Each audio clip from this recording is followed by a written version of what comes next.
I'm Taiwo James Ayeni. You're welcome to News Analysis.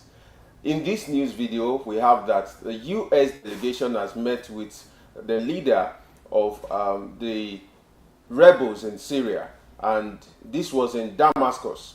It must be stated these rebels were formerly considered by State Department, United States of America. It is revealed in the news video also that the leader had on him $10 million bounty.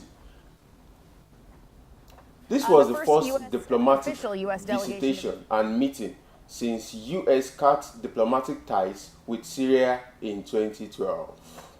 Syria, since Bashar al-Assad's fall, met with the country's new leader in Damascus today. Assistant Secretary of State Barbara Leaf calling the talks, quote, quite good, very productive and detailed. She also says Ahmed al-Shara came across as, quote, pragmatic. The former jihadist is trying to ease international concerns about his interim government. He is the head of HTS, an Islamist group previously designated a terrorist organization by the State Department. And we've just learned the U.S. will remove its $10 million bounty on al-Shara after today's talks. CNN's Alex Marquardt has been following these developments from Washington. And Alex, we are getting these new details really just in the last few moments. Yeah, Jessica, I think this was a remarkable meeting on several levels. I mean, first, stepping back, the U.S. cut diplomatic ties with Syria back in 2012. So this was the first high-level diplomatic meeting in quite some time. These are senior diplomats, 3 of them from the U.S. State Department, meeting with someone who has until today had a $10 million bounty on his head. The group that he belongs to, HTS, is still a designated terrorist organization. But Ahmed al-Shara, which is how he's being referred to now, as opposed to his jihadist name that the U.S. has been using for quite some time, did have this meeting with Barbara Leaf, Roger Carstens, who's in charge of hostage affairs, as well as Daniel Rubinstein, who is a newly named envoy for Syria. So, by all accounts, this was a productive meeting. It lasted for quite some time at the Ministry of Foreign Affairs. It seems like they covered a lot of ground. Certainly, al-Shara wants the Syrian economy to get up and running again, which means asking the U.S. to remove sanctions. Meanwhile, the U.S. is pushing for an inclusive, representative government that will include women, minority, different sects, and that's why we're hearing Leaf talking about sort of moderate and pragmatic responses. Of course, another focus during this meeting, during this trip, Jessica, is the search for Austin Tice. That is something that the U.S. has been very much focused on in the 2 weeks since the downfall of Bashar al-Assad. What more are we learning about the search for Austin Tice? Well, we did get some new detail from Roger Carstens, who said that he was actually amazed by the number of secret prisons that they have since learned about since Assad fell. He said there are around 40 of them, but that the U.S. for now is focusing on 6 different facilities where they believe Tice has been held. He said that they have the U.S. has rather limited resources because you don't have U.S. officials on the ground. They've been working with allies, partners, different organizations to try to track down evidence. He thinks that the search will expand to other facilities and eventually more U.S. officials will get in there. But Jessica, for right now, they are still looking for evidence. In fact, they're looking for any shred of evidence that could lead them to the whereabouts of Tice. But sadly, for now, there does not appear to be anything new. That this search is still very much ongoing. And inside Syria, the mood is mostly one of joy.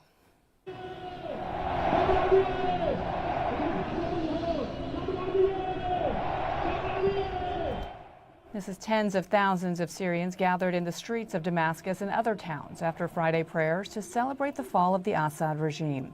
The euphoria continued as dusk fell, with people chanting and holding flags and their cell phones to mark the occasion. It's the first such demonstration since Assad's ouster. The United Nations says about 100,000 Syrians have returned to the country. As we can see, it seems of paramount interest to the United States of America is a fully represented kind of government which is void of gender, religious, or social stratum. The rebel leader looks forward to getting all economic sanctions on Syria lifted as U.S. delegation talks go on with the interim leaders in Damascus. Thousands have been seen gathered in Damascus to celebrate the fall of Assad's regime. UN also has reported that 100,000 Syrians have returned home in the last 2 weeks since the Assad regime failed. This news video also shows emotional reunions.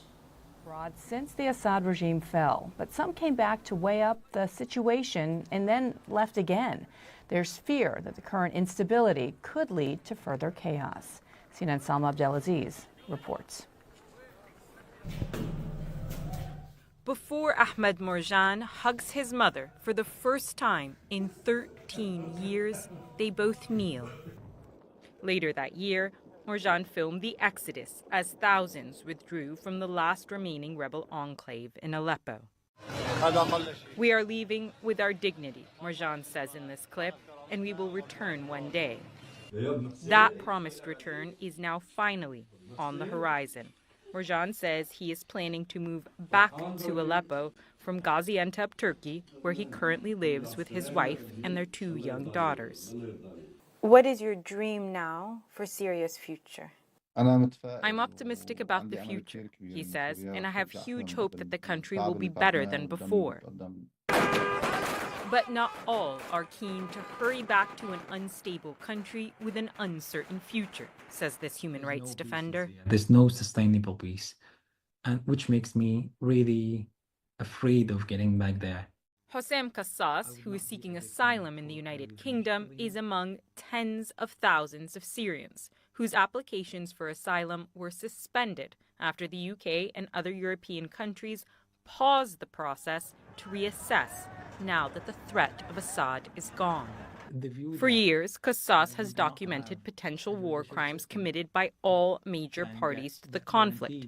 If he goes back, he says, his family could be targeted or worse. Why do you not feel safe to return? We expected a lot of revenge killing will happen.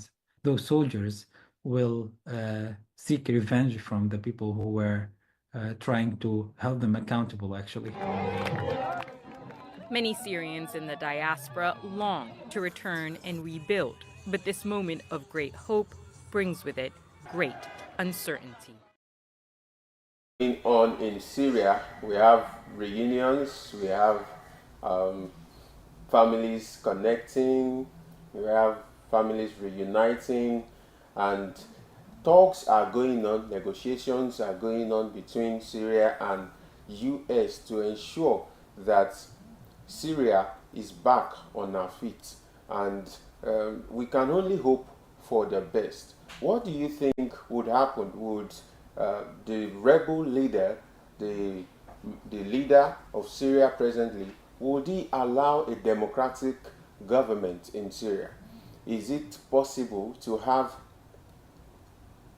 change of governance and change of governments every 4 years, talking about periodic elections?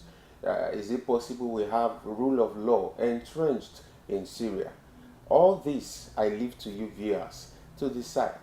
Thank you so much for watching. I am Taiwo James Ayeni. See you next time.